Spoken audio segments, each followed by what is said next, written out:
Hello friends, welcome to our TNPSC kingdom. நான் உங்கள் ராஜி. இன்னைக்கு நம்ம என்ன டாப்பிக்கை பற்றி டிஸ்கஸ் பண்ண போகிறோம்னா ஒருமை பன்மை. இதை தான் இன்னைக்கு கிளாஸில் பார்க்க போகிறோம். இதில் ஃபர்ஸ்ட் ஒருமைனா என்ன, பன்மைனா என்ன, இதை டிஸ்கஸ் பண்ணிவிட்டு book back question and previous year question இதை தான் இன்னைக்கு நம்ம கிளாஸில் டிஸ்கஸ் பண்ண போகிறோம். ஃபர்ஸ்ட் ஒருமை பன்மை ஹெட்டிங்கில் இருக்குது. ஒருமைனா ஒரே ஒரு திங்ஸை மட்டும் குறிக்கிறது. பன்மைனா ஒன்றுக்கு மேற்பட்ட திங்ஸு இல்லாட்டி நபர்கள் அப்படி ஏதாவது ஒன்று பொருளை குறிச்சிச்சுன்னா அது பன்மை. ஃபர்ஸ்ட் ஒருமைனா என்னன்னு பார்க்க போகிறோம். ஒருமை என்பது எண்ணிக்கையை குறிக்கும் இலக்கண வகைகளில் ஒன்று. ஒருமைனா எண்ணிக்கையில் ஒரே ஒரு திங்ஸை குறிக்கிறத தான் ஒருமை அப்படின்னு சொல்லியிருக்காங்க.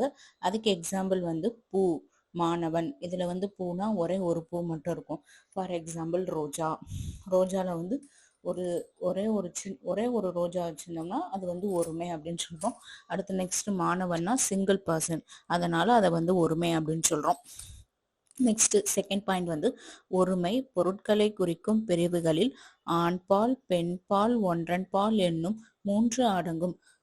ஐம்பால்ல ஆண்பால், பெண்பால், ஒன்றன்பால் இந்த 3மே ஒருமை கீழே தான் வரும் அப்படின்னு சொல்லியிருக்காங்க. அதுக்கு ஒவ்வொன்றுக்கும் எக்ஸாம்பிள் கொடுத்துருக்காங்க. ஃபர்ஸ்ட் ஆண்பால்னா நம்மளுக்கே தெரியும், ஒரு ஆண் பர்சனை குறிக்கிறதா நம்ம ஆண்பால் அப்படின்னு சொல்லுவோம். அதுக்கு எக்ஸாம்பிள் முருகன், வளவன், அவன். இதுதான் ஆண்பால். அதுக்கப்புறம் நெக்ஸ்ட் பெண்பால். பெண்பால்னா லேடிஸை குறிக்கிறதா தான் நம்ம பெண்பால் அப்படின்னு சொல்லுவோம். அதுக்கு எக்ஸாம்பிள் வள்ளி, குழலி, அவள். இதுதான் பெண்பால். ஒன்றன் பால்னா அவன், அது. இந்த மாதிரி வர்றதை தான் நம்ம ஒன்றன் பால் அப்படின்னு சொல்லுவோம். அடுத்து நெக்ஸ்ட் பன்மைனா என்னன்னு பார்க்க போறோம். பன்மைனா ஒன்றுக்கு மேற்பட்ட பொருட்களையோ அல்லது நபர்களையோ குறிப்பது பன்மை எனப்படும். பன்மைனா ஒன்றுக்கு மேற்பட்ட பொருள் இல்லாட்டி நபர்கள், இதைத்தான் நம்ம பன்மை அப்படின்னு சொல்றோம். அதுக்கு எக்ஸாம்பிள் பூக்கள், மாணவர்கள். பூக்கள் கல்லுன்னு முடிஞ்சிருக்கா, அதே மாணவர்கள் நிறைய பேர், அதைத்தான் பன்மை அப்படின்னு சொல்றோம். உயர்திணையில் பலர்பாலை குறிக்கும் பெயர் சொல் பன்மை. உயர்திணையிலையும் அக்ரிநிலையும் பன்மையை எப்படி மென்ஷன் பண்றாங்கன்னா, ஃபர்ஸ்ட் உயர்திணையில பலர்பால்னா ஆண்கள், பெண்கள் இப்படி வரும்ல, அந்த வேலை தான் நம்ம பலர்பால் அப்படின்னு சொல்றோம். அதைத்தான் உயர்திணையில பலர்பாலை குறிக்கும் பெயர் சொல் பன்மை அப்படின்னு சொல்றாங்க. அதுக்கப்புறம் நெக்ஸ்ட் அக்ரிநிலையில கல் விகுதி முடிஞ்சிச்சுன்னா அதை பன்மை அப்படின்னு சொல்றாங்க. அதுதான் நெக்ஸ்ட் பாயிண்ட்ல கொடுத்துருக்காங்க. அக்ரிணையில் கல் என்னும் விகுதி பெற்று வரும் சொற்கள் பன்மை. உயர்திணையில பலர்பாலை குறிக்கும் பெயர் சொல், அதை பன்மைன்னு சொல்றாங்க. அக்ரிணையில கல் விகுதி முடிஞ்சிருந்தா அது பன்மை அப்படின்னு சொல்றோம். அடுத்து நெக்ஸ்ட் ஃபோர்த் பாயிண்ட் இப்ப கல் விகுதி இல்லாம இருந்தாலும் ஒரு சில வேர்ட் பன்மையில வரும். அதை எப்படி சொல்றாங்கன்னு பார்க்க போறோம்.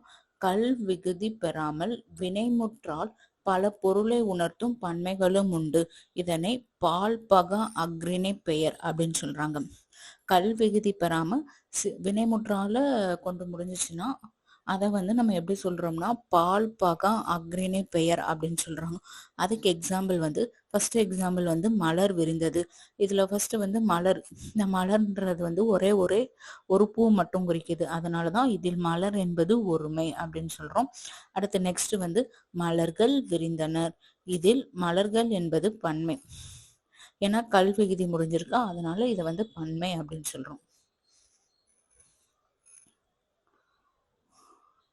அடுத்து தேர்ட் கட்டிங் என்னதுன்னா எதிர்மறை சொற்கள், அதாவது ஆப்போசிட்டா சொல்றது.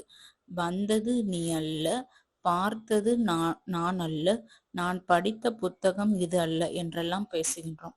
வந்தது நீ இல்ல அப்படின்னு சொல்றோமா, இதெல்லாம் சரியான தொடரே கிடையாது. இதுல சில எதிர்மறை வினைமுற்றுகள் பல உண்டு அப்படின்னு சொல்றாங்க. அது எங்க யூஸ் பண்ணணும்னு சொல்லி நம்ம இடத்தை அறிந்து நம்ம பயன்படுத்தணும் அப்படின்னு சொல்றாங்க. அதுதான் இந்த 4 பாயிண்ட்ல கொடுத்துருக்காங்க. அதுக்கு எக்ஸாம்பிள் கொடுத்துருக்காங்க. எதிர்மறை சொற்களை 3 விதமா கேட்டகரைஸ் பண்றாங்க. தன்மை, முன்னிலை, படர்க்கை. தன்மைனா ஃபர்ஸ்ட் பர்சன், இங்கிலீஷ்ல கிராமர்ல பார்ப்போம்ல, first person, second person, third person, அந்த மாதிரி. தன்மைனா ஃபர்ஸ்ட் பர்சன், அதாவது நம்மளை குறிக்கிறது. இப்ப தன்மையில ஒருமை இருந்துச்சுன்னா நம்ம எப்படி சொல்லணும்னா நான் அல்லேன், நான் கிடையாது அப்படின்னு சொல்றோம். இதுவே பன்மையில நம்ம எப்படி சொல்றோம்னா நாம் அல்லோம். ஏன்னா பன்மையில நிறைய பேர் வரும், அதனால நாம் அல்லோம். அடுத்து வந்து முன்னிலைனா செகண்ட் பர்சன். நீயும் உன் முன்னாடி இருக்கிறவங்கள பத்தி நீ பேசுவல, அவங்கள வந்து நீ எப்படி சொல்றேன்னு பாக்குறாங்க. ஒருமையில வந்து எப்படி சொல்லுவோம்னா நீ அல்லை, நீ கிடையாது அப்படின்னு சொல்றோம். இதுவே பன்மையில வந்து நீவீர் அல்லீர் அப்படின்னு சொல்றாங்க.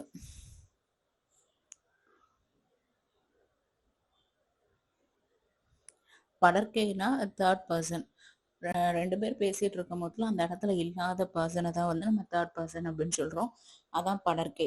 ஃபர்ஸ்ட் வந்து அதுல வந்து அஞ்சு அஞ்சு பாலும் வருது.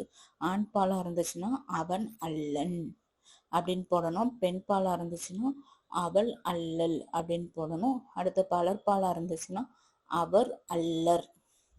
ஒன்றன் பால்னா அஃது அன்று. பலவின் பால்னா அவை அல்ல அப்படின்னு போடும்.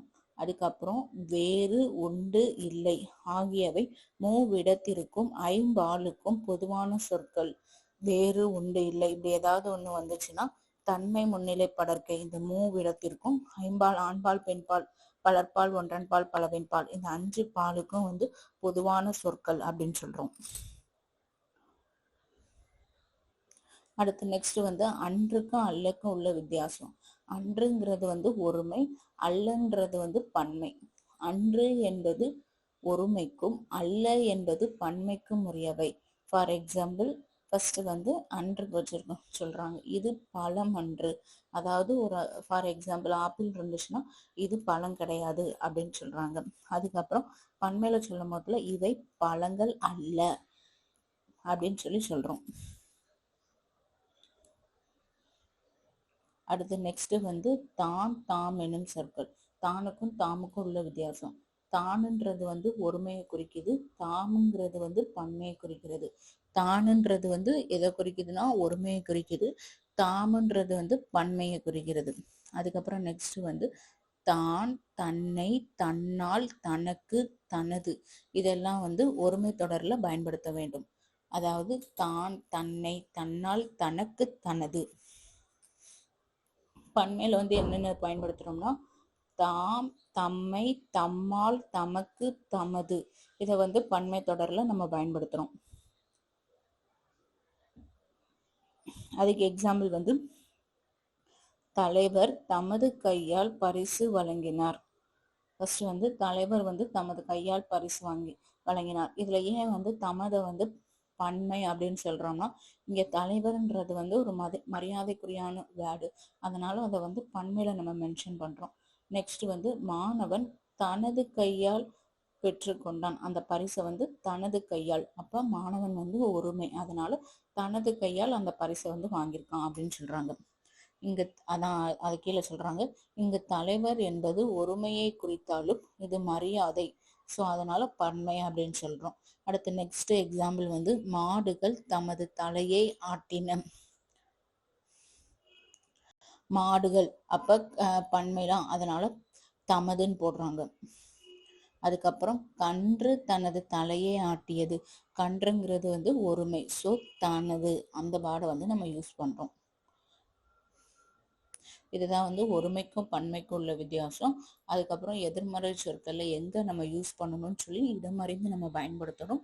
அதுக்கப்புறம் அன்றுக்கு அல்லக்கு உள்ள வித்தியாசம், தானுக்கு தாமுக்கு உள்ள வித்தியாசம் தான் இதுவரை டிஸ்கஸ் பண்ணோம். ஸோ அதுக்குரிய ரிலேட்டடான கொஸ்டினை வந்து இப்போ நம்ம பார்க்க போறோம். ஃபர்ஸ்ட் வந்து சரியான எதிர்மறை சொற்களை கொண்டு நிரப்புக. தாங்கள் படிக்க வேண்டிய புத்தகங்கள் இவை அல்ல. ஏன்னா இங்க புத்தகங்கள் வந்திருக்கு, ஸோ இது பன்மை, அதனால இவை அல்ல. அல்லன்றது வந்து பன்மை. உங்களோடு வருவோர் நாம் அல்லோம். இங்க வந்து நாமுன்றது வந்து நிறைய பேரை குறிக்குது, அதனால பன்மையில வந்து நாமுன்னு வந்துச்சுன்னா அல்லோம் அதான யூஸ் பண்ணோம். மேல ப்ரீவியஸா சொல்லியிருப்போம்ல அதான். அதுக்கப்புறம் நெக்ஸ்ட் வந்து மணிமேகலை செல்வ வாழ்வை விரும்பியவள் அல்லல். இங்க வந்து மணிமேகலைன்றது வந்து ஒரு சிங்கிள் பர்சன், ஸோ அதனால அல்லல் அப்படின்னு சொல்றோம். அடுத்து ஃபோர்த் வந்து ஈ மொய்த்த பண்டங்கள் உடலுக்கு நன்மை செய்வன அல்ல.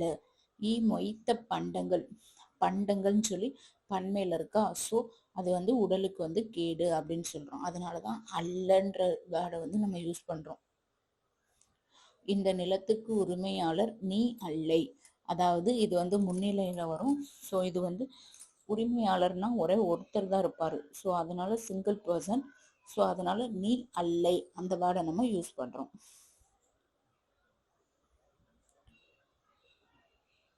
அதுக்கப்புறம் நெக்ஸ்ட் வந்து ஒருமை சொல்ல இருக்கிறத நம்ம பன்மையா மாத்தணும். யானையின் கண் சிறியது. இங்க வந்து யானைக்கு வந்து மொத்தம் 2 கண் இருக்கும். ஸோ கண்ணுன்னு போடக்கூடாது, கண்கள். ஸோ அதனாலதான் யானையின் கண்கள் சிறியன. அடுத்து நெக்ஸ்ட் வந்து காட்டு மரம் உயர்வானது. காட்டுல வந்து ஒரே ஒரு மரம் மட்டும் இருக்காது, நிறைய மரங்கள் இருக்கும். அதனாலதான் காட்டு மரங்கள் உயர்வானவை. மயில் அழகானது. இது வந்து அழகானதுன்னு போடக்கூடாது, மயில் அழகானவை. சாரி, பன்மையா தானே மாத்தணும். மயில்கள், கல் விகுதி சேர்த்து நம்ம எழுதணும். மயில்கள் அழகானவை. பழம் பழுத்தது. இது வந்து ஒருமையா இருக்கும் போதுல பழம் பழுத்தது. இதுவே பன்மையா இருக்கும் போதுல பழங்கள் பழுத்தன அப்படின்னு போடணும். நெக்ஸ்ட் வந்து நான் படித்தேன் அப்படின்னு இருக்கிறது வந்து ஒருமை. இதுவே நான் நிறைய பேர் இருக்கும் போதுல சொல்லும் போதுல நாங்கள் படித்தோம். ஏன்னா நிறைய பேர் இருக்கோமா, அதனால நாங்கள் படித்தோம்.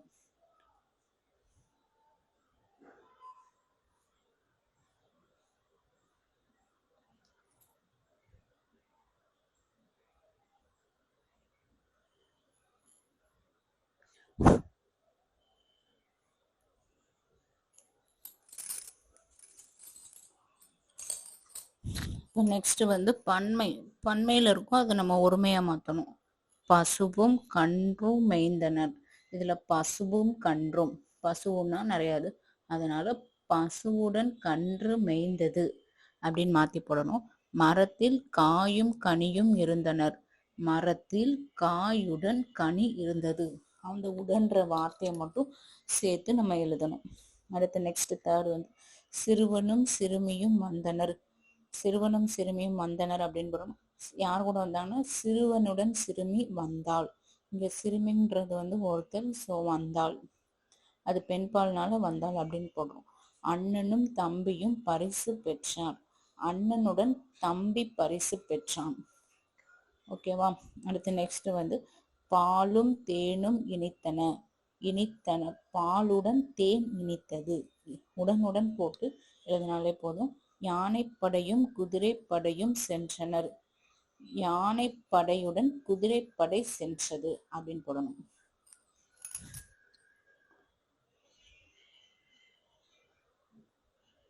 அடுத்து நெக்ஸ்ட் வந்து கோடிட்ட இடங்களை பொருத்தமான சொற்களால் நிரப்புக.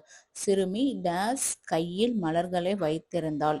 இங்க சிறுமிங்கிறது சிங்கிள் பர்சன், ஸோ தனதுன்றத நம்ம யூஸ் பண்றோம்.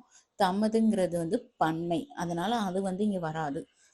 நெக்ஸ்ட் வந்து அம்பேத்கர் ஒடுக்கப்பட்ட மக்களின் உயர்வுக்காக டேஸ் உழைப்பையும் நல்கினார். இங்க வந்து தனதுங்கிறது வந்து ஒருமை, தமதுங்கிறது வந்து பன்மை. இதுல வந்து அம்பேத்கர் வந்து அவரோட வாழ்க்கையே வந்து ஒடுக்கப்பட்ட மக்களுக்காக உயர்வுக்காக உழைச்சிருக்காரு அப்படின்னு சொல்றாங்க. ஸோ அவரோட உயர்வுன்றது வந்து ஒரு மரியாதைக்குரியான வேலை, அதனாலதான் இங்க தமதுன்றதை யூஸ் பண்றோம். அதுக்கப்புறம் உயர்ந்தோர் டேஸ் புகழ்ந்து கொள்ள மாட்டார்கள். தம்மை தாமே தன்னை தாமே. இங்க வந்து உயர்ந்தோன்றது வந்து ஒரு கிரேட் பர்சன் அந்த மாதிரி சொல்றதுனால தம்மை தாமே அப்படின்னு சொல்லி பன்மையை வந்து நம்ம இங்க யூஸ் பண்றோம். அடுத்து ஃபோர்த் வந்து இவை டேஸ் எனக்கு பிடித்த நூல்கள். இங்க வந்து இவைன்றது வந்து நிறையாது, சாரி, பிடித்த நூல்கள் அப்படின்னு சொல்றோமா, அப்ப பன்மை. அதனாலதான் இந்த இடத்துல வந்து தாமுங்கிறத வந்து நம்ம யூஸ் பண்றோம். அதுக்கப்புறம் ஃபிஃப்த் வந்து குழந்தைகள் டேஸ் இயன்ற உதவிகளை பிறருக்கு செய்கின்றனர். குழந்தைகள் பன்மையில முடிஞ்சிருக்குல்ல, அப்ப தன்னால்ங்கிறது ஒருமை, தம்மால்ங்கிறது வந்து பன்மை. ஸோ இந்த இடத்துக்கு என்ன வரும்னா தம்மால். அதனாலதான் குழந்தைகள் தம்மால் இயன்ற உதவிகளை பிறருக்கு செய்கின்றனர்.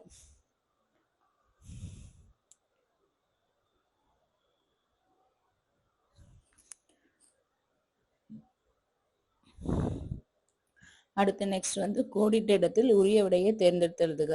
யான் என்னும் தன்மை ஒருமை பெயர் வேற்றுமை உருபு ஏற்கும் போது டேஸ் என தெரியும். யானுங்கிறது வந்து தன்மை ஒருமை வேற்றுமை உருபு ஏற்கும் போது என்னா மாறும். அடுத்து நெக்ஸ்ட் வந்து தாமுங்கிறது வந்து படர்க்கை பன்மை பெயர் வேற்றுமை உருபு இருக்கும்போது தம்மா மாறுது. அடுத்து தேர்ட் வந்து நீர், நீவீர், நீர், நீங்கள் ஆகியன டேஸ் பெயர்கள் முன்னிலை பன்மை. ஏன்னா நிறைய பேர் குறிக்கலாம் நீர், நீவீர், நீர், நீங்கள் அப்படின்னு சொல்லிதான். அது வந்து முன்னிலை பன்மை. முன்னிலைன்னா செகண்ட் பர்சன். நீன்றது வந்தாலே செகண்ட் பர்சன். ஓகேவா? அதுக்கப்புறம் பொறுத்துகம். தன்மை ஒருமைனா யான். ஏன்னா இப்பதான் நம்ம மேல பார்த்தோம். தன்மை ஒருமைனா யான், தன்மை பன்மைனா நாம், முன்னிலை ஒருமைனா நீ, படர்க்கை ஒருமைனா தான், படர்க்கை பன்மைனா தாங்கள். First person, second person, third person. தன்மைனா ஃபர்ஸ்ட் பர்சன், முன்னிலைனா செகண்ட், படர்க்கைனா தேர்ட் பர்சன்.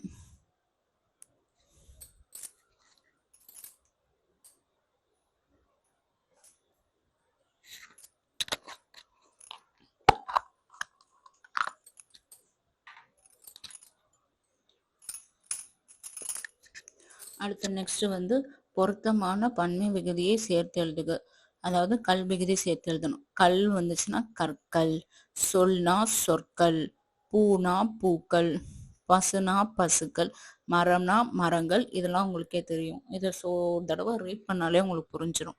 படம்னா படங்கள், வாழ்த்துனா வாழ்த்துக்கள், கைனா கைகள், புல்லோட பன்மை வந்து புற்கள், பல்னா பற்கள், ஈனா ஈக்கள், பாக்கள். இந்த பாக்கள்னா வெண்பா ஆசிரியப்பா. பா எத்தனை வகை அப்படின்னு கேட்டாங்கன்னா வெண்பா ஆசிரியப்பா, களிப்பா, வஞ்சிப்பா. அதுக்கப்புறம் அதோட ஓசைனா என்னன்னு ஞாபகம் வச்சுக்கணும். அடுத்து மாதம், மாதங்கள், பக்கம், பக்கங்கள், கடல், கடல்கள். இது உங்களுக்கே தெரியும்.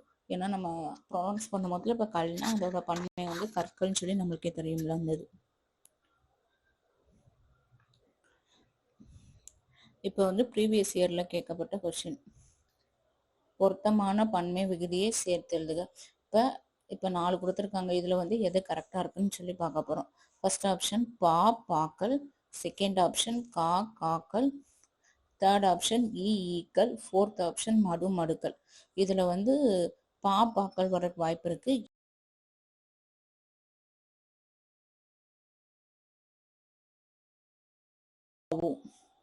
அதுக்கப்புறம் ஒருமை சொல். இது டேஸ், இது பழம். இது பழம் டேஸ். அப்ப இது பழம். பழம்ன்றது வந்து சிங்கிள்ன்றத குறிக்கிறனால இது பழம் அன்று. அடுத்து தேர்ட் வந்து சிறுமி டேஸ் கையில் மலர்களை வைத்திருந்தாள். இங்க சிறுமிங்கிறது வந்து ஒருமை. சோ தனது. சிறுமி தனது கையில் மலர்களை வைத்திருந்தாள். அம்பேத்கர் ஒடுக்கப்பட்ட மக்களின் உயர்வுக்காக டேஸ் உழைப்பை நல்கினார். தமது. ஏன்னா அவரோட வாழ்க்கையை வந்து கொடுத்திருக்காரு. ஸோ அவரோட வாழ்க்கையை கொடுத்தனால இங்க வந்து அந்த இதை வந்து பன்மையா நம்ம கன்சிடர் பண்றோம். அதனால பன்மை தமது. குழந்தைகள் டேஸ் இயன்ற உதவிகளை பிறருக்கு செய்கின்றனர். தம்மால் இயன்ற உதவிகளை பிறருக்கு செய்கின்றனர். அதுக்கப்புறம் நெக்ஸ்ட் வந்து இவை பழங்கள் அல்ல. ஏன் அல்லனா பழங்கள் பன்மை. ஸோ நம்ம அல்லதான் யூஸ் பண்ணுவோம். இதுவரை ஒருமை பன்மைனா என்னன்னு பார்த்தோம். இப்போ நெக்ஸ்ட் என்ன பார்க்க போறோம்னா ஒருமை பன்மை பிழையறிந்து சரியான தொடரறிதல். ஒருமைக்கும் பன்மைக்கும் ஏதாவது எரர் இருந்துச்சுன்னா அதை நம்ம கரெக்ட் பண்ணி இது பண்ணணும். அதுக்கு வந்து சில ரூல்ஸ் இருக்கு. அது பார்க்க போறோம். பார்த்துட்டு அதுக்குரிய ப்ரீவியஸ் இயர் கொஸ்டின் வந்து நம்ம டிஸ்கஸ் பண்ண போறோம். ஃபர்ஸ்ட் வந்து ஒருமை பன்மை பிழை நீக்குதல். ஃபர்ஸ்ட் கண்டிஷன் என்னதுன்னா ஒரு வாக்கியத்தில் எழுவாய் பன்மையில் இருக்கும் பொழுது பயனிலையும் பன்மையில் இருக்க வேண்டும். எழுவாய்னா ஃபர்ஸ்ட் பர்சன். எழுவாய்னா ஒரு செயலை செய்யறவங்க. பயனிலைனா என்ன செஞ்சாங்க, என்ன செயலை செஞ்சாங்க. இப்ப சிறுமி ஓடினாள். இதுல வந்து சிறுமின்றது வந்து எழுவாய், ஓடினாள் அப்படின்றது வந்து பயனிலை. அப்ப எழுவாய் வந்து பன்மையில இருந்துச்சுன்னா அதோட பயனிலையும் அவங்களோட ஆக்ஷனும் பன்மையில இருக்கணும் அப்படின்னு சொல்றாங்க. அடுத்த செகண்ட் பாயிண்ட் வந்து வாக்கியங்களை பிழையின்றி எழுத சில இலக்கண நெறிகளை கையாள வேண்டும். அவை அவனர். அதாவது இலக்கண ரூல்ஸ் இருக்கு அப்படின்னு சொல்றாங்க. அது என்னென்னு சொல்லி நம்ம அடுத்தடுத்துதான் பார்க்க போறோம். மெயினா வந்து எழுவாய் பன்மையில இருந்துச்சுன்னா பயனிலையும் பன்மையில இருக்கணும். அதை ஞாபகம் வச்சுக்கணும். அதுதான் வந்து மாத்தி மாத்தி கொடுத்திருப்பாங்க. உயர்திணை எழுவாய் உயர்திணை பயனிலையை பெற்று வரும். அதே போன்று அக்ரிணை எழுவாய்க்கு பின் அக்ரிணை வினைமுற்றே வர வேண்டும். அதாவது இப்போ உயர்திணையில வந்து எழுவாய் இருந்துச்சுன்னா பயனிலையும் உயர்திணையா இருக்க வேண்டும். அதே மாதிரி இப்ப அக்ரிநிலை எழுவாய் இருந்துச்சுன்னா பயனிலை வந்து எப்படி இருக்கும்னா வினைமுற்றை வந்து வினைமுற்றை வச்சு நம்ம சென்டென்ஸை வந்து கம்ப்ளீட் பண்ணணும் அப்படின்னு சொல்றாங்க. அதுக்கப்புறம் நெக்ஸ்ட் வந்து எழுவாய் ஐம்பால்களுள் எதில் உள்ளதோ அதற்கேற்ற வினைமுற்றையே பயன்படுத்த வேண்டும். வினைமுற்றுனா செயலை வந்து முடிப்போம்ல, அதுதான் வந்து நம்ம வினைமுற்று. அந்த செயல் வந்து நடந்து முடிஞ்சிருச்சு, அதுதான் வந்து நம்ம சொல்றோம் முற்று பெற்றுச்சு. இப்ப எழுவாய் பர்ஸ்ட் பர்சன், அதாவது செயலை செய்யறவங்க வந்து ஐம்பால்களுள், அதாவது ஆண்பால் பெண்பால் இருக்கலாம், இதுல எதுல இருக்கோ அதுக்கேத்த மாதிரி வினைமுற்றை நம்ம பயன்படுத்தணும் அப்படின்னு சொல்றாங்க. அடுத்து வந்து தேர்ட் பாயிண்ட் வந்து கல் விகுதி பெற்ற எழுவாய் வினை முற்றிலும் கல் விகுதி பெறும். அதே போன்று அர் விகுதி பெற்ற எழுவாய் வினை முற்றிலும் அர் விகுதி பெறும். அதாவது எழுவாய் வந்து மாணவர்கள் கல் விகுதி முடிஞ்சிருக்கா, அதோட வினைமுற்றும் கல்லுல வந்து முடிச்சிருக்கணும். மாணவர்கள் புத்தகம் படித்தார்கள் அப்படின்னு சொல்லி கல் விகுதியில முடிஞ்சிருக்கணும். இதுவே அருள முடிஞ்சிருச்சுன்னா அதுக்கேத்த மாதிரி வினைமுற்றம் அருள முடிஞ்சிருக்கணும் அப்படின்னு சொல்லி சொல்றாங்க. அதுதான் வந்து கீழே கொடுத்துருக்காங்க. அதே போன்று அர் விகுதி பெற்றிருந்தால் வினைமுற்றிலும் அர் விகுதி பெறும் அப்படின்னு சொல்றாங்க. அதுக்கப்புறம் நெக்ஸ்ட் வந்து கூறியது கூறல் ஒரே தொடரில் இடம்பெறக்கூடாது. அதாவது ஒரு சென்டென்ஸ்லயே கூறியது கூறல் இந்த ரெண்டும் வந்து ஒரே வாக்கியத்துல வந்து இருக்கக்கூடாது அப்படின்னு சொல்றாங்க. அடுத்த பாயிண்ட் வந்து எழுவாய் ஒருமையாயின் வினைமுற்றும் ஒருமையாகவே இருக்க வேண்டும். எழுவாய் ஒருமைனா வினைமுற்றும் ஒருமையில இருக்க வேண்டும். அதுக்கப்புறம் வாக்கியத்தில் உயர்திணை அக்ரிணை பெயர்கள் கலந்து வந்தால் சிறப்பு கருதி உயர்திணை பயனிலை கொண்டும் இழிவு கருதி அக்ரிணை பயனிலை கொண்டும் வாக்கியத்தை முடிக்க வேண்டும். அதாவது ஒரு வாக்கியத்துல வந்து உயர்திணை அக்ரிணைன்னு வந்துச்சுன்னா உயர்திணை வந்து சிறப்பு கருதி, ஏன்னா மாணவர்கள் ஆசிரியர்கள் இப்படிதான் வந்து உயர்திணையில வரும். அக்ரிணையில வந்து அது இது அப்படிதான் வரும்ல. அப்போ உயர்திணையில வந்து உயர்திணை பயனிலை கொண்டு நம்ம முடிக்கணும், அக்ரிணையில வந்து அக்ரிணை பயனிலை கொண்டு நம்ம சென்டென்ஸை முடிக்கணும் அப்படின்னு சொல்றாங்க. பெயர் ஒருமையில் இருந்தால் வினை முடியும் ஒருமையிலே இருத்தல் வேண்டும். அதாவது மேல சொன்ன பாயிண்ட் தான், எழுவாய் வந்து ஒருமையில இருந்துச்சுன்னா ஆக்ஷனையும் நம்ம வந்து ஒருமையிலே இருக்க வேண்டும் அப்படின்னு சொல்லி சொல்றாங்க. அதுக்கு எக்ஸாம்பிள் வந்து திருடன் பிடிப்பட்டான், இதுல வந்து திருடன்றது ஒருமை, ஸோ பிடிப்பட்டான்றத வந்து நம்ம ஒருமையிலே முடிச்சிருக்கோமா, அதனால அதான் அது சொல்றாங்க. அதுக்கப்புறம் நெக்ஸ்ட் வந்து பெயர் பன்மையில இருந்தா வினை முடியும் பன்மையிலே இருக்க வேண்டும். அதாவது அந்த ஆக்ஷன் வந்து பன்மையிலே இருக்கணும் அப்படின்னு சொல்றாங்க. அதுக்கு எக்ஸாம்பிள் வந்து திருடர்கள் பிடிபட்டனர், திருடர்கள் வந்து பன்மை, ஸோ பிடிபட்டனர் அப்படின்னு சொல்லி முடிக்கிறோம். அதுக்கப்புறம் எழுவாய் ஒருமையாக இருந்தால் பயனிலையும் ஒருமையாக இருத்தல் வேண்டும். அத மேல சொன்னதுதான். அதே மாதிரி எழுவாய் பன்மையாக இருந்தால் பயனிலையும் பன்மையாக இருத்தல் வேண்டும். இதைத்தான் வந்து மாத்தி மாத்தி சொல்லுவாங்க. இதுல மெயினா என்ன பாயிண்ட் இருக்குன்னா, எழுவாய் ஒருமையில இருந்துச்சுன்னா பயனிலையும் ஒருமையில இருக்கணும், எழுவாய் பன்மையில இருந்துச்சுன்னா பயனிலையும் பன்மையில இருக்கணும். அடுத்து வந்து எழுவாய் வந்து கல்விகுதி பெற்றிருந்துச்சுன்னா வினைமுற்றும் கல்விகுதி பெறணும். அடுத்து ஃபோர்த் பாயிண்ட் எழுவாய் வந்து அருவிகுதி பெற்றிருந்துச்சுன்னா வினைமுற்றும் அருவிகுதியோட முடிக்கணும். அதுக்கப்புறம் எழுவாய் ஒருமையில இருந்துச்சுன்னா வினை முடிகிறது வந்து ஒருமையில இருக்கணும், எழுவாய் வந்து பன்மையில இருந்துச்சுன்னா வினை முடிக்கிறதும் பன்மையில இருக்கணும். அவ்வளவுதான். அடுத்து கூறியது கூறல் இது ரெண்டும் ஒரே சென்டென்ஸ்ல வரக்கூடாது அப்படின்னு சொல்றாங்க. இதுதான் வந்து மெயின் ரூல்ஸ். அதுக்கப்புறம் அதுக்கு எக்ஸாம்பிள் வந்து என் புத்தகம் இது ஒன்று, புத்தகம்ன்றது வந்து ஒருமை, ஸோ இது ஒன்று இது கிடையாது அப்படின்னு சொல்லி ஒருமையிலே முடிச்சிருக்காங்களோ. அடுத்த நெக்ஸ்ட் எக்ஸாம்பிள் என் புத்தகங்கள் இவை அல்ல, கல்விகுதி முடிஞ்சிருக்கா பன்மை, ஸோ இவை அல்ல, அல்லன்றது வந்து பன்மை, ஸோ இது ஒன்று அன்றுங்கிறது வந்து ஒருமை, ஸோ அதுக்கேற்ற மாதிரி நம்ம முடிக்கணும். அதே பாயிண்ட் வந்து அடுத்து ரிப்பீட்டடா சொல்லியிருக்காங்க. எழுவாய் கல்விகுதி பெற்றால் பயனிலையும் கல்விகுதி பெறுதல் வேண்டும், எழுவாய் ஆறுவிகுதி பெற்றால் பயனிலையும் ஆறுவிகுதி பெறுதல் வேண்டும். சொன்ன பாயிண்டே தான் வந்து ரிப்பீட்டடா சொல்லியிருக்காங்க, வேற ஒன்றும் இல்லை. அந்த ஆறுக்கு வந்து எக்ஸாம்பிள் கொடுத்துருக்காங்க, மாணவர்கள் சிறப்பாக தேர்வு எழுதினார்கள். கல்வி விகுதி முடிஞ்சிருக்கா?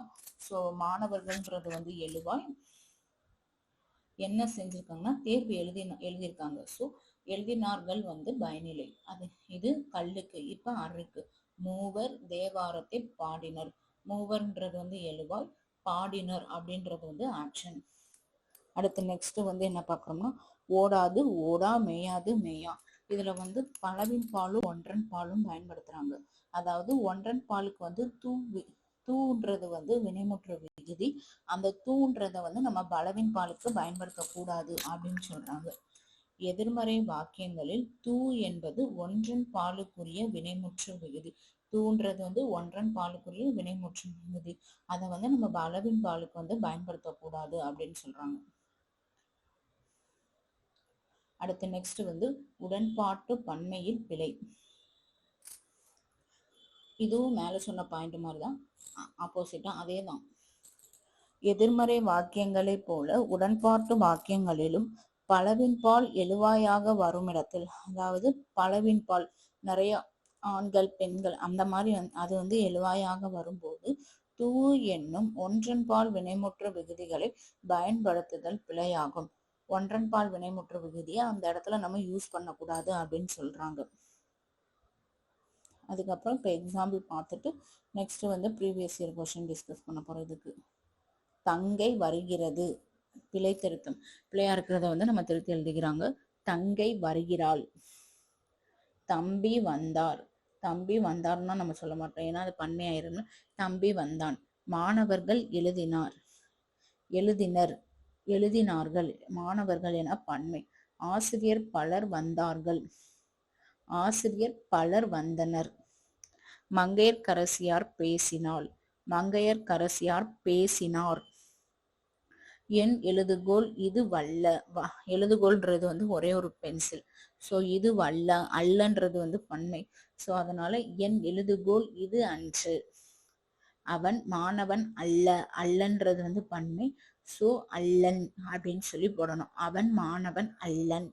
உடைகள் கிழிந்து விட்டது. விட்டதுன்னு போடக்கூடாது, விட்டனர். உடைகள் கிழிந்து விட்டனர். செலியன் என்று ஒரு புதிய நூல் ஒன்று வாங்கினான்.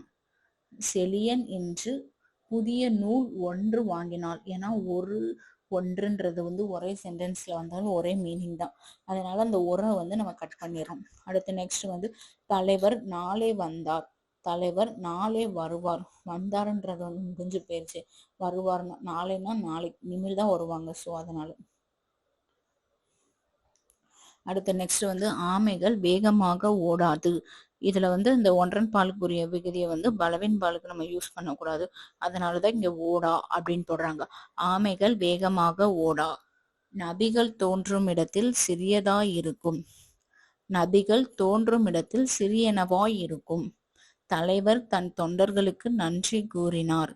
தலைவர் தம் தொண்டர்களுக்கு, தம்னா அவருடைய, தம்னா நிறைய பேர், தம் தொண்டர்களுக்கு நன்றி கூறினார். ஒவ்வொரு ஊர்களிலும் தொலைக்காட்சி பெட்டி உள்ளது. ஒவ்வொரு ஊரிலும் தொலைக்காட்சி பெட்டி உள்ளது. தொல்காப்பியம் என்ற இலக்கண நூல் தொன்மையானது. தொல்காப்பியம் எனும் இலக்கண நூல் தொன்மையானது. மூடனும் மாடும் குளத்தில் குளித்தனர். மூடனும் மாடும் குளத்தில் குளித்தன. ஆற்று வெள்ளத்தில் மரங்களும் குடிசைகளும் மக்களும் மிதந்து சென்றனர். ஆற்று வெள்ளத்தில் மரங்களும் குடிசைகளும் மக்களும் மிதந்து சென்றன. அந்த இதுதான் வந்து இங்க திருத்தமா இருக்கு. ஸோ இப்போ வந்து ப்ரீவியஸ் இயர் கொஸ்டின் டிஸ்கஸ் பண்ண போறோம். ஒருமை பன்மை பிழையற்ற தொடர் எழுது. எது? ஃபர்ஸ்ட் வந்து அவன் கவிஞன் அல்ல.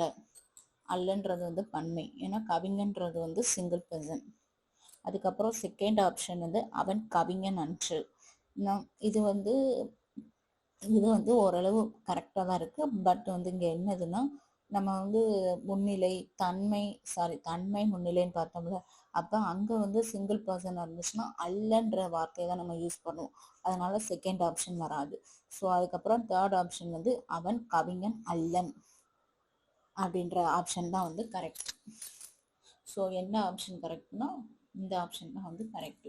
அதுக்கப்புறம் நெக்ஸ்ட் வந்து பின்வரும் தொடர்களில் உள்ள பிழைகளை திருத்தி எழுதுக. என்ன தவறோ அதை நம்ம திருத்திடும்.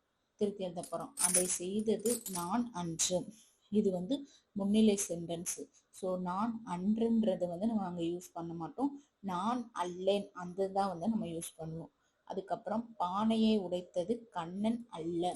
அல்லன்றது வந்து பன்மை. ஸோ கண்ணன்றது ஒரே ஒருத்தர் தான். ஸோ அந்த இடத்துல அல்லன். பானையை உடைத்தது கண்ணன் அல்லன். அதுக்கப்புறம் தேர்ட் வந்து மல்லிகை குளத்தில் பூக்கள் மலர் அல்லை. மல்லிகை குளத்துல வந்து பூக்கும் மலர் அல்லை. இங்க வந்து அல்லைன்றது வந்து அது என்னது படற்கையில முன்னிலையில வரும். ஃபர்ஸ்ட் வந்து இங்க மல்லிகை குளத்தில் பூக்கும் மலர், ஒரே ஒரு மலர் மட்டும் சொல்லியிருக்காங்க. அப்ப நம்ம அங்க வந்து சிங்கிள்னால அன்று அதை வந்து நம்ம யூஸ் பண்றோம். அதனாலதான் மல்லிகை குளத்தில் பூக்கும் மலர் அன்று. அடுத்த ஃபோர்த் வந்து சித்தர்கள் செயற்கையை விரும்பியவர்கள் அல்லோம். இங்க வந்து அல்லோம்ன்றது வந்து நிறைய பேரு ஃபர்ஸ்ட் இதுல வந்து என்ன சொல்றோம்னா நம்ம வந்து இங்க படற்கை சென்டென்ஸை வந்து யூஸ் பண்றோம்.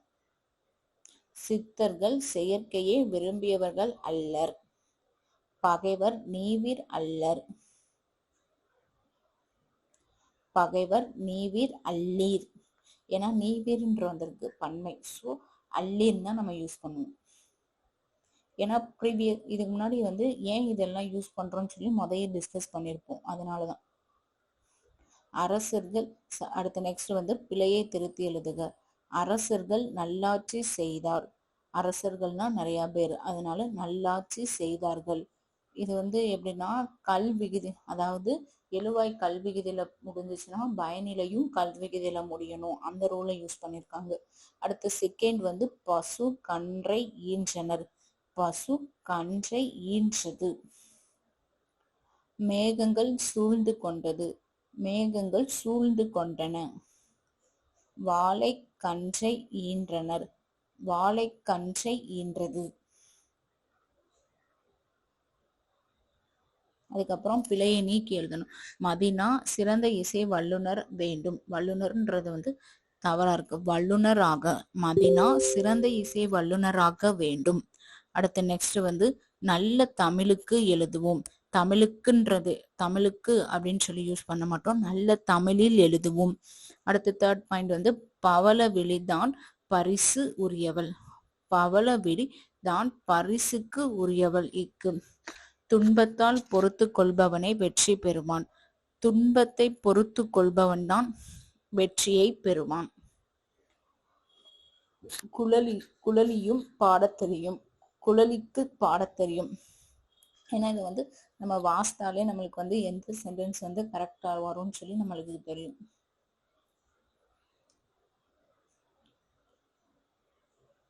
அதுக்கப்புறம் பிழை திருத்தம். இதுல வந்து இந்த ஒன்றன் பால் பலவின் பால் அந்த தூ விகுதியை நம்ம நீக்கி எழுதுவோம்னா அந்த இது. இன்று வண்டிகள் ஓடாது. ஸோ இங்கு இன்று வண்டிகள் ஓடா. ஆடுகள் பயிரே மேயாது. ஆடுகள் பயிரே மேயா. மலர்கள் வாடாது. மலர்கள் வாடா. புலிகள் புல்லை தின்னாது. புலிகள் புல்லை தின்னாத. தூ விகுதியை வந்து நம்ம எடுத்துக்கிட்டு எழுதுறதுதான். மான்கள் நில்லாது. மான்கள் நில்லா. மாடுகள் துள்ளாது. மாடுகள் துள்ளா. அதுக்கப்புறம் மறுபடியும் அதே தான் கொடுத்துருக்காங்க. பிழை நீக்கி எழுதுக. இன்று பேருந்துகள் ஓடாது. அந்த தூவை நீக்கிட்டு இன்று பேருந்துகள் ஓடா. ஓரானில் மரத்தில் ஏறின. ஏறினன்னு நம்ம யூஸ் பண்ண மாட்டோம். ஏறியது. ஓரானில் மரத்தில் ஏறியது. நான் வாங்கிய நூல் இது அல்ல. அல்லன்றது வந்து பன்மை. ஸோ ஒரே ஒரு புக்கு தான் அவன் வாங்கியிருக்கான். ஸோ இது அன்று. நான் வாங்கிய நூல் இது அன்று. அதுக்கப்புறம் நெக்ஸ்ட் வந்து தொடரில் உள்ள பிழைகளை திருத்தி எழுதுக. வந்து கொஸ்டின். முதியவர் ஒருவர் தனது கால்களில் செருப்பில்லாமல் தன்னால் இழுக்க முடியாத வண்டியை இழுத்து சென்றார். First sentence. இதுல என்ன இருக்குன்னா முதியவர் ஒருவர் தனது. முதியவர்ன்றது வந்து ஒரு கிரேட் பர்சன், அதாவது ஒரு பெரிய ஆளு அப்படின்னு சொல்றோமா. அதனால இங்க தனதுன்னு யூஸ் பண்ணக்கூடாது, தமது அதை யூஸ் பண்றோம். கால்களில் செருப்பில்லாமல் இங்க தமதுன்னு யூஸ் பண்றோமா. ஸோ இங்கேயும் நம்ம பன்மை தான் நம்ம யூஸ் பண்ணணும். தம்மால் இழுக்க முடியாத வண்டியை இழுத்து சென்றார். இதுதான் வந்து ஃபர்ஸ்ட் பாயிண்ட்ல உள்ள கரெக்ஷன். நெக்ஸ்ட் வந்து அதனை கண்ட கிருஷ்ணா தம்முடைய சித்தப்பாவிடம் அவருடைய காலணிகளை கொடுக்குமாறு கூறினார். இதுல வந்து இந்த இடம் மட்டும்தான். அதனை கண்ட கிருஷ்ணான்றது வந்து சிங்கிள் பர்சன். ஸோ தன்னுடைய சித்தப்பாவிடம் அவருடைய காலணிகளை கொடுக்குமாறு கூறினார். நெக்ஸ்ட் வந்து தேர்ட் பாயிண்ட் வந்து அவரிடம் விலை உயர்ந்த காலணிகள் தான் இருந்தனர். ஏன்னா காலணிகள் அப்ப பன்மையில முடிஞ்சிருக்கு. தானுன்றது அங்க யூஸ் பண்ணக்கூடாது, தாமுங்கிறத மட்டும்தான் யூஸ் பண்ணணும். அதுக்கப்புறம் நெக்ஸ்ட் வந்து எனவே தனது வேறு காலணிகளை பிறகு தருவதாக சித்தப்பா கூறினார். இதுல வந்து எந்த விதமான கரெக்ஷனும் இல்லை. ஆன்சர் ரீட் பண்றேன். முதியவர் ஒருவர் தமது கால்களில் செருப்பில்லாமல் தம்மால் இழுக்க முடியாத வண்டியை இழுத்து சென்றார். அதனை கண்ட கிருஷ்ணா தன்னுடைய சித்தப்பாவிடம் அவருடைய காலணிகளை கொடுக்குமாறு கூறினார். அவரிடம் விலை உயர்ந்த காலணிகள் தாம் இருந்தனர். எனவே தனது வேறு காலணிகளை பிறகு தருவதாக சித்தப்பா கூறினார். அடுத்து நெக்ஸ்ட் வந்து பிழை திருத்தம். பூக்கள் பூத்தது. பூக்கள்ன்றது பன்மை. ஸோ பூத்தது தூன்ற போட மாட்டோம், பூக்கள் பூத்தன. அடுத்து நெக்ஸ்ட் மாடுகள் வந்தது. மாடுகள் வந்தனர். மீன்கள் துள்ளுகின்றது. மீன்கள் துள்ளுகின்றனர். அணைகள் நிரம்பியது. அணைகள் நிரம்பியன. அடுத்து நெக்ஸ்ட் வந்து பிழை திருத்தம். எனக்கு பல நண்பர்கள் உள்ளனர். எனக்கு நண்பர்கள் பலர் உள்ளனர். விழாவுக்கு சில பெண்கள் வந்திருந்தனர். விழாவுக்கு பெண்கள் சிலர் வந்திருந்தனர். அடுத்து வந்து ஒருமை பன்மை பிழை திருத்தம். காற்று வீசின, மரங்கள் அசைந்தது. காற்று வீசியது, மரங்கள் அசைந்தனர். தங்கப்பனும் செல்லப்பனும் பள்ளிக்கு சென்றான். தங்கப்பனும் செல்லப்பனும் பள்ளிக்கு சென்றனர். இதுதான் வந்து ஃபைனல். இதோட முடிஞ்சிடும். ஒருமை பன்மை பிழையை நீக்கி எழுதுக. கல்வி நலம் பெற்ற பெண்பார் புலவருக்கு மன்னரும் பணிந்தான் சொல்லி போட மாட்டோம், பணிந்தனர். கல்வி நலம் பெற்ற பெண்பார் புலவருக்கு மன்னரும் பணிந்தனர். பெண்கள் பெற வேண்டியது பெண் கல்வி, பெண்ணுரிமை, சொத்துரிமை. பெண்கள் பெற வேண்டியதுன்று கிடையாது, பெற வேண்டியன. பெண்கள் பெற வேண்டியன பெண் கல்வி, பெண்ணுரிமை, சொத்துரிமை. அடுத்த தேர்ட் வந்து இப்போது அவர் கையில் கோப்புகள் இருந்ததுன்னு சொல்ல மாட்டோம், இப்போது அவர் கையில் கோப்புகள் இருந்தனர். அடுத்து ஃபோர்த் வந்து வயது வந்தோருக்கும் பெண்களுக்கும் வாக்குரிமை கொடுக்கப்பட வேண்டும் என அம்பேத்கர் கூறியதை நாளேடுகள் புகழ்ந்தது அப்படின்னு சொல்ல மாட்டோம், புகழ்ந்தன அப்படின்னு சொல்லுவோம். வயது வந்தோருக்கும் பெண்களுக்கும் வாக்குரிமை கொடுக்கப்பட வேண்டும் என அம்பேத்கர் கூறியதை நாளேடுகள் புகழ்ந்தனர். அடுத்து நெக்ஸ்ட் ஃபிஃப்த் வந்து புலவர் பொங்கல் புது நாட்களின் மாண்பினை உணர்ந்து கொண்டாடினார். புலவர் பொங்கல் புது நாளின், இங்க வந்து நாள்களின் அப்படின்னு வந்திருக்கா, பன்மையில வந்திருக்கு. ஸோ அதை வந்து ஒருமையா மாத்தி நம்ம இதை மாத்துறோம். அதுக்கப்புறம் சிக்ஸ்த் வந்து மேடை பேச்சுக்கு கருத்துக்களை உயிர்நாடி போன்றதுன்னு சொல்ல மாட்டோம், போன்றவை. மேடை பேச்சுக்கு கருத்துக்களை உயிர்நாடி போன்றவை.